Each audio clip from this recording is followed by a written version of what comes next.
Quick reminder, please remember that we are trying to replace the lost YouTube revenue due to the YouTube advertiser boycott, which has taken 40% of our show's revenue overnight. We have launched a Patreon page, patreon.com/David Pakman Show. Take a look. We are targeting 500 patrons. That's our immediate goal. We've been discussing the ideas that lawmakers should maybe be hesitant to confirm a Supreme Court justice nominated by a president that may or may not have colluded with a foreign adversary to become president. That foreign power, of course, being Russia. Senator Elizabeth Warren recently tweeted, senator from here in Massachusetts, Neil Gorsuch is up for a lifetime appointment to the Supreme Court from a president whose campaign is under FBI investigation.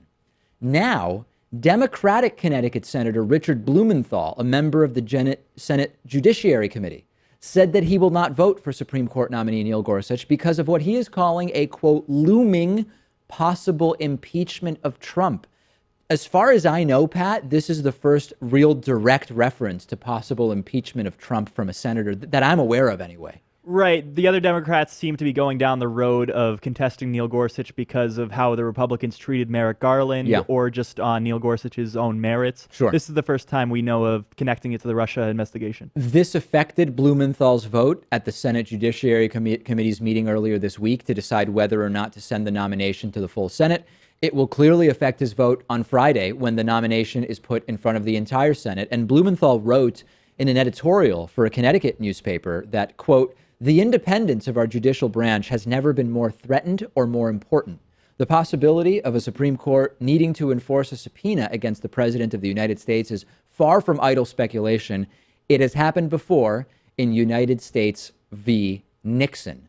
Blumenthal cited Republicans' treatment of Merrick Garland last year as yet another reason why he's voting against the nomination, as Pat mentioned there, that other Democratic senators have done, and rightly so, as I've been saying. Since Donald Trump has already filed for the 2020 election, we should actually consider the election to have already started and therefore say, hey, you know what? We're in the middle of an election, Pat. We can't just confirm a Supreme Court justice in the middle of an election. Now, that is a point that I like and I agree with. And as we talked about yesterday, Democrats now have enough votes to filibuster and block Gorsuch's nomination, confirmation rather. This will probably cause Republicans to use what's known as the nuclear option, which would change the Supreme Court nominating rules so that a filibuster would be ineffective, changing the requirement for 60 votes in the Senate to only a simple majority of 51 votes. Mitch McConnell and Republicans are acting like the use of the nuclear option would be the fault of Democrats. Like, hey, listen, Democrats are going to force us to change the rules. They refused to schedule a hearing for a nominee, Merrick Garland, and that is way worse than filibustering.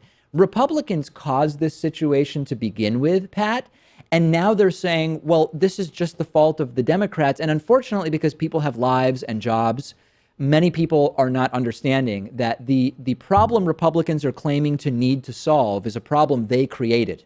And now the Democrats have to respond in kind. There's no alternative. And the problem is, honestly, they're fighting a losing effort because even though they're able to filibuster and force the nuclear option, they're just going to be able to pass Gorsuch with a simple majority. Filibustering is reasonable logically, given the circumstances. Half the government is investigating Trump. Gorsuch holds some pretty backwards principles, and Merrick Garland should have been given a hearing. But more than likely, producer Pat, vegan producer Pat, as he is increasingly known, is right. This will probably end up being sort of a futile effort. But I still don't think that means Democrats shouldn't do it. I still think they should. The blame here is on Republicans. Once again, Republicans said, hey, it's Obama's last year. We'll wait for the next president.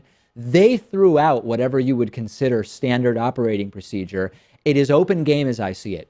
Here's what you can do in the audience. Contact Richard Blumenthal and contact your senators if you don't live in Connecticut.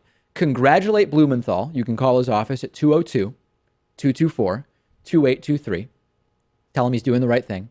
But also tell your senators you want them to join Blumenthal and not only vote against the nomination, but vote against the changing of the rules, the so-called nuclear option. If you don't know who to call, go to whoismyrepresentative.com to find the contact info for all of your elected officials. Today's episode of The David Pakman Show is made possible in part by Warby Parker eyeglasses. Warby Parker recently did the right thing and ditched advertising on right-wing conspiracy website Breitbart, pulling their ads off. And you can get the free 5-day home try-on from Warby Parker. Check out their glasses. I use them when I'm not wearing contact lenses. I started with the free at-home trial. They send you 5 pairs of glasses. You see which ones you like. You send them back, and whichever one you pick, they will put your prescription into. I like this because I can actually show the glasses to other people and not have to just decide on the spot like in an eyeglass store. The eyeglass industry is controlled by very few corporations that keep the prices very, very high, even over $300 for prescription glasses. With Warby Parker, they start at just $95. Mine costs that, including lenses. And for every pair sold, they give a pair to someone in need. So to try the 5 pairs and support the David Pakman Show, go to warbyparkertrial.com/TDPS.